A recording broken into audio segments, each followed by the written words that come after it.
Nga Jakobi, kapitulli 4, vargu 8, afrohuni te Perëndia dhe ai do t'ju afrohet juve. Pastroni duart tuaja, o mëkatar, dhe pastroni zemrat, o njerëz me dy mendje. Jakobi i thërret vëmendjen besimtarve dhe kërkon që ne të paktën atyre kujt ja shkruante letrën në fillim, i kërkon që mos t'jenë hipokrit, mos t'jenë me dy mend. Dhe gjithashtu na bën të lloj ftese dhe neve sot ku t'i thrasim vëmendjen ton që të afrohemi tek Perëndia. Në fakt, Perëndia nuk është larg, por është i gatshëm të afrohet tek ne. Marrëdhënia me të nuk është por kërkon qëllim dhe përkushtim të përditshëm. Siç e dim, në përditshmërinë tonë, gjithë secili në marrëdhëniet që përfshihet, qofshin burrë e grua, qofshin vëlla me vëlla, qofshin motër vëlla, motër me motër, pra shoh, kërkon dhe përkushtim të përditshëm. Pra, kur neve kërkojmë të kemi një marrëdhënie, kërkojmë që ne të jemi aty. Në përditshmërinë tonë, neve do të shikojmë që një vëmendje shumë të madhe na tërheq dhe telefon. Ju mund të qëndroni bashkë afër me partnerin tuaj, me shokun tuaj, me vllan tuaj, me motrën tënde. Edhe do të shikosh që jeni afër, por jeni larg, sepse jeni duke përdorur telefon dhe vëmendjen për kushtimin e merr telefon. Apo jo. Kur kërkohet që ne të afrohemi me njëri tjetrin, nuk na kërkohet vetëm afrimi fizik, jemi ulur afër njëri tjetrit në një tavolinë, në një divan, por na kërkohet që të jemi afër me njëri tjetrin në çfarë mënyre? Në mënyrë që të jemi në komunikim, të përkushtohemi me njëri tjetrin. Nuk e di, në përditshmërinë tonë neve e vëmë re këtë gjë. Edhe ndonjëherë mërziten. Bashkëshortet ankohen që nuk kanë vëmendjen e duhur nga burri. Bashkëshorti pra ankohet se nuk ka vëmendjen e duhur nga bashkëshorti, por megjithse jetojnë me një shtëpi. Dhe Perëndia kërkon këtë lloj afrimiteti, këtë lloj përkushtimi të qëllimshëm, të përditshëm dhe në mënyrë të vazhdueshme. Në qoftë se do të bëhej në mënyrë të vazhdueshme, ne do të ishim në një nivel tjetër marrëdhënie. Ky mësim është një udhtim që na mëson se si të kërkojmë Perëndin, me vendosmëri, duke e kërkuar pra Perëndin në çdo ditë, pra me qëllim. Në qoftë se ne do të kemi të njëjtin përkushtim që i kushtojmë me njëri tjetrin edhe Perëndis, ne do të jemi në nivel tjetër. Shumë njerëz e shohin besimin si një moment të veçantë, një fest, një përvojë shpirtërore, një ditë të veçantë, siç mund të kemi dhe ne këtë kohë adhurimi së bashku. Por në fakt Bibla, fjala e Perëndis na mëson se besimi është një udhtim i përditshëm. Pra çdo ditë është një mundësi e re për të kërkuar fytyrën e Zotit. Jo më kot neve këndojmë këngën Unë kam vendosur të ndjek Jezusin. Është një përkushtim i përditshëm. Edhe ne këtë ja rikujtojmë vetes tonë kur sot pra që po takojmë ditën e parë të javës në këtë kohë adhurimi, edhe t'i themi vetes tonë që unë kam vendosur të ndjek Jezusin. Gjithsecili prej nesh zgjedh, edhe pse në familje, neve zgjedhim të themi unë do shkoj në shtëpinë time, unë do shkoj në punë. Është një fjali dëftore e thjesht, por që ka shumë fuqi brenda. Unë do krijoj familje. Unë do kujdesem për familjen. Unë do kujdesem për fëmijët e mi. Unë do kujdesem për kishën. Unë do t'i shërbej Zotit. Pra, këto janë ato si përmarrjet tona që ne marrim çdo ditë. Janë shumë të thjeshta, siç po i themi ne me fjalë të thjeshta, po kërkojnë përditshmërinë.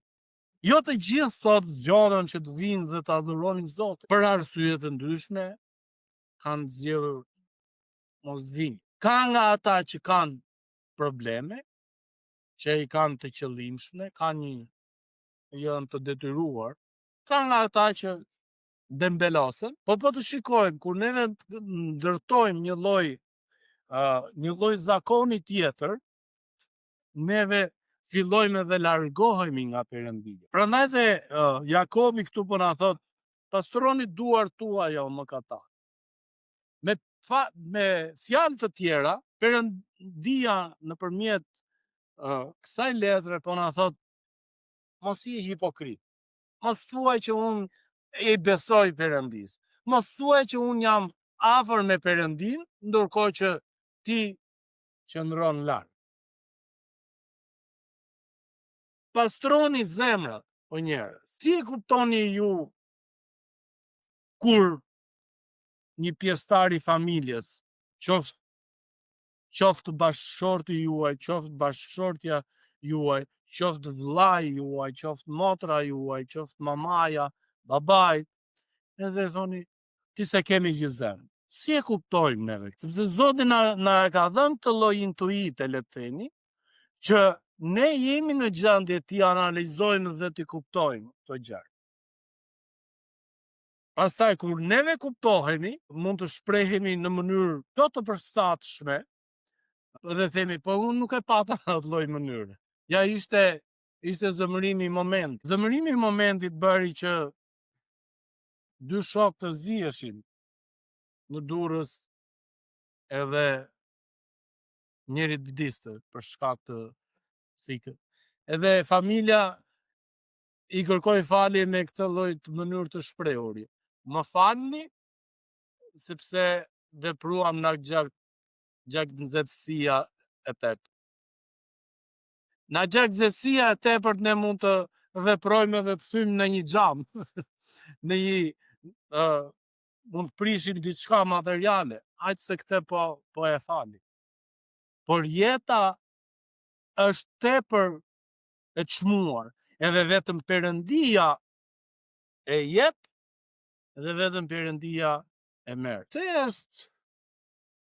Pse i kërkojmë neve dhe kemi ne të nevojshme kemi një marrëdhënie? E keni vënë re kur ju ikën një pjesëtar i familjes? Mund t'i keni të tjerët, po kur ikën një, se si të duket shtëpia bosh. Po kur ikin të gjithë, Perëndia pra kërkon sinqeritet dhe jo rituale. Nevoja që neve kemi për të kërkuar Perëndin, pa Perëndin jeta është e zbrazur. Pa familje, pa marrëdhënie, pa njerëz në jetën tënde, jeta duket e zbrazur. Ti mund të kesh një jetë, domethënë aktive, dil në mëngjes se ktheu në darkë, por ajo koha që ti kthehesh në shtëpi dhe je vetëm, ajo të vret më shumë se çdo gjë tjetër. Shumë njerëz zgjedhin mënyra të ndryshme për ta luftuar mendjen, për mos të qenë, për të mos menduar gjëra negative gjatë kohës që janë vetë. Por siç e dim, gjëja e rëndësishme në fillim është që neve të kemi marrëdhënie me Zotin. Tek Gjoni, kapitulli 15, vargu 5, Jezusi thot, unë jam ardhia dhe ju jeni shërmendë. Perëndia po na thot që ne pa Perëndin, ne nuk mund të bëjmë ndonjë gjë. Unë jam ardhia, ju jeni shërmendet. Kush qëndron në mua dhe unë në të, ai jep shumë fryt. Sepse pa mua nuk mund të bëni asgjë. Pra Perëndia po na thot, po na thërret vëmendjen dhe po tregon diçka të rëndësishme, që ne jemi si ai fruti që nëse shkëputet nga rrënja, nga pema, mam, do të thahet, do të vyshket, nuk ka më kuptim. Pra njeriu pa Perëndin është si një trup pa frymë. Davidi thot, si dreri që kërkon burimet e ujit, kështu shpirti im të kërkon ty, o Perëndi. Pra ky imazh i fuqishëm na tregon se shpirti ynë ka nevojë për Perëndin, ashtu si trupi ka nevojë për ujë. Danieli nuk e la lutjen e përditshme. Edhe kur ishte në rrezik, ai e dinte se pa Perëndin nuk mund të qëndronte. Jezusi tha, pa mua nuk mund të bëni asgjë, siç lexuam tek vargu 5 i Gjonit kapitulli 15. Kërkimi i Perëndis nuk është luks, por nevojë jetike. Ashtu si oksigjeni mban trupin gjallë, lutja mban shpirtin gjallë. E keni vënë re nga mësimet ose nga studimet e ndryshme që janë bërë, që njeriu pa ushqim mund të qëndrojë 40 ditë. Pa ujë 3 ditë. Pa gjumë, nuk e di se mbaj mend, po edhe kjo pa gjumë mund nuk e kalon 3 ditë, se pastaj fillon edhe trupi lëshohet. Një nga efektet që e dukshme që janë, që kam parë në këto, ose që kam lexuar, është që fillojnë edhe të bjen. Është shumë e frikshme. Perëndia na ka dhënë disa gjëra jetike që ne i kemi të nevojshme në përditshmërinë tonë. Ne kemi të nevojshme marrëdhënien edhe të jetuarit me qëllim me njëri tjetrin. Ku ne kujdesemi, ku ne sakrifikojmë, ku ne mundohemi që të sigurojmë për njëri tjetrin. Perëndia nuk kënaqet me lutjet ftohta. Pastroni duart, pastroni zemrat, pjesa e dytë e vargut 8. Perëndia kërkon pra sinqeritet, jo ritual. Pra nuk kërkon lutjet të ftohta. Shumë njerëz mund të dinë se si të luten. Nuk e di, mund të keni bërë pyetje, po si të luten, apo si ti kërkoj Perëndis. Perëndia nuk kërkon pra fjalë të bukura, që ti të përgatisësh fjalimin tënd, edhe të zgjedhësh fjalët e duhura. Keni vënë re kur njerëzit flasin siç themi neve, me fjalë të mëdha, e ne themi, po le këto, hajde në top. Duam më thjesht sa të mundesh. Sepse aty kuptojmë që janë të sinqerta, po kur flet me këto shprehjet, duket sikur nuk është e vërtet.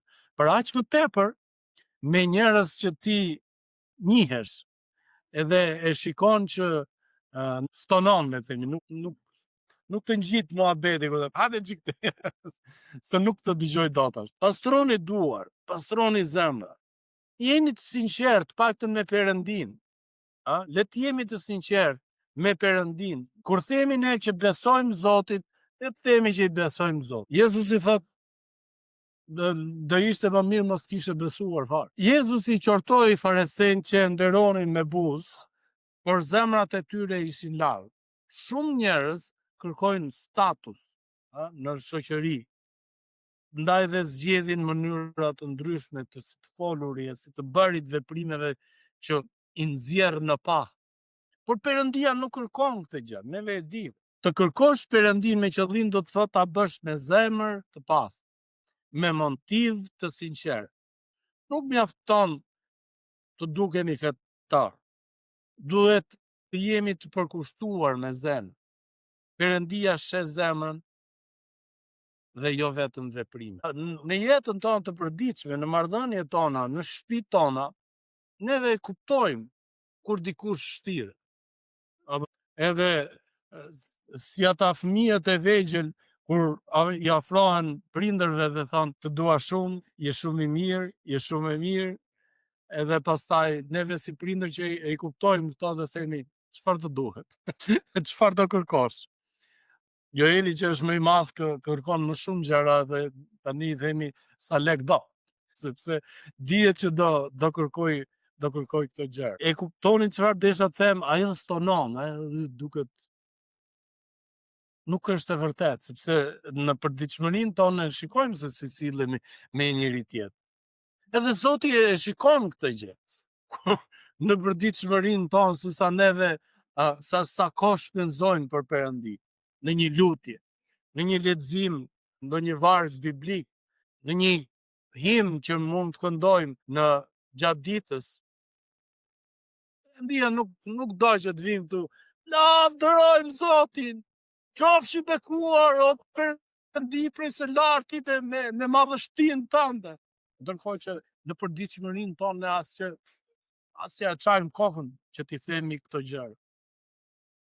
Sepse Perëndia këtë gjë shikon. Kur premtojmë pra që të jemi afër me njëri tjetrin, ne kuptojmë këtë gjë që themi që duhet të jemi afër në prezencë, por në mendime, por gjithashtu edhe në punët tona të përditshme. Kur njërin nga ne ikën nga shtëpia, ne gjithmonë do pyesim njëri tjetrin, i more fëmijët, si u sollë sot, hëngrën, nuk hëngrën, kur bie shi u lagët, kujdes me çadrën, kujdes me këtë. Pra gjitha këto, mos i jep këtë për të ngrënë sepse ai nuk e ha, mos e harxho kohë.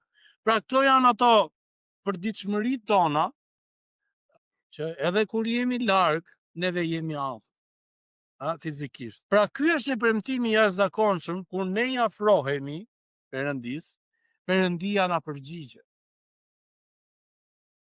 Ju kujtohet biri plankprisës te Luka kapitulli 15. Ai u kthye tek babai vet dhe babai e priti atë me dashuri. Mojsiu u afroi në mal dhe Perëndia i fliste. Pietri edhe pas mohimit u rikthye dhe Jezusi e pranoi. Perëndia është gjithmonë gati të na afrohet. Veprat e apostujve thonë, le ta rifrazoj edhe një herë vargun. Ju thot keni lindur në vendin e duhur, në kohën e duhur, që të mund të gjeni Perëndin. Megjithse Perëndia është afër, por Perëndia pret për ne që ne ta kërkojmë. Ne zgjedhim në mënyrë të përditshme, në mënyrë të qëllimshme, që të bëjmë X veprime. Nga shtëpia, edhe ti mund të kthesh, mund ta bësh këtë pyetje e bëra se bëra, sepse çfarë? Ti nuk po mendon që të bësh X veprime të planifikuar.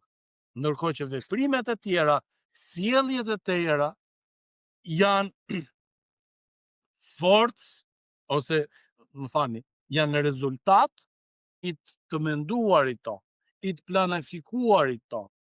Do dalim për kafe, themi, po mendojmë.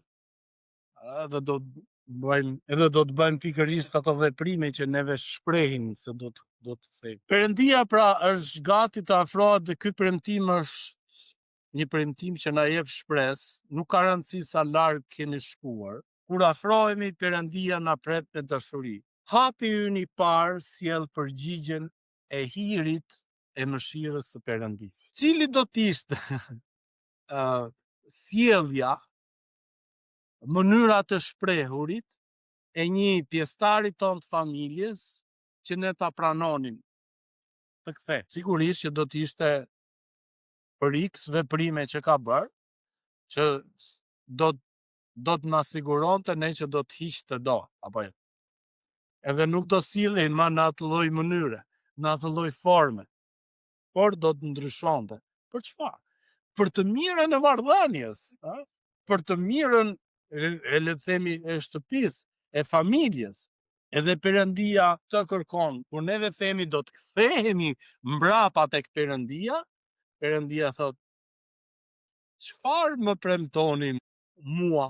Ju çfarë jeni ju të gatshëm të bani për mua? Edhe ne mund bëjmë pyetjen, po çfarë do ti? Ai thot, pastroni duart o ju mëkatar. Pastroni zemrat, o njerëz, për të kthyer tek Perëndia ashtu siç duhet. Praktika ose hapa që ne mund të marrim janë lutje të përditshme, leximi i Biblës, shërbimi ndaj të tjerëve, disiplinë shpirtërore, forcë dhe qëndrueshmëri. Pra, kur ne kërkojmë Perëndin, është një disiplinë e përditshme. Çfarë na motivon neve që ngrihemi në mëngjes edhe shkojmë në punë? Sigurisht rroga. Se sa preu malli që të shkojmë në X punëra, edhe trima dhe shkatërrohemi nga nerva, nga mëngjesi deri në darkë, edhe në fund mund të thënë bravo. Çfarë na motivon neve që të kemi një marrëdhënie me Zotin? Zoti e thot shumë qartë, përjetësia. Zoti e thot shumë qartë, sepse unë kam dhënë jetën për ju. Sepse unë ju premtoj këto gjëra. Dhe jo se nuk janë të vërteta, janë të vërteta, por ju do t'i merrni nëse vini tek Perëndia. Ashtu si ushqimi mban trupin gjallë, lutja dhe leximi i Biblës mbajnë shpirtin të fortë. Siç u thash pak më përpara, njerëzit që jetojnë ose janë vetëm, i luftojnë në mënyra të ndryshme, ose e angazhojnë veten e tyre në mënyra të ndryshme për mos të menduar gjëra negative që mund t'i luftojnë mendjen. Forca e mendjes bën gjëra, ka një fuqi të mahnitshme. Mund ta bëj njeriu, ta detyroj njeriu që të bëj gjëra të mëdha, të mira, të mrekullueshme, mund ta detyroj njeriu që të bëj gjëra të liga.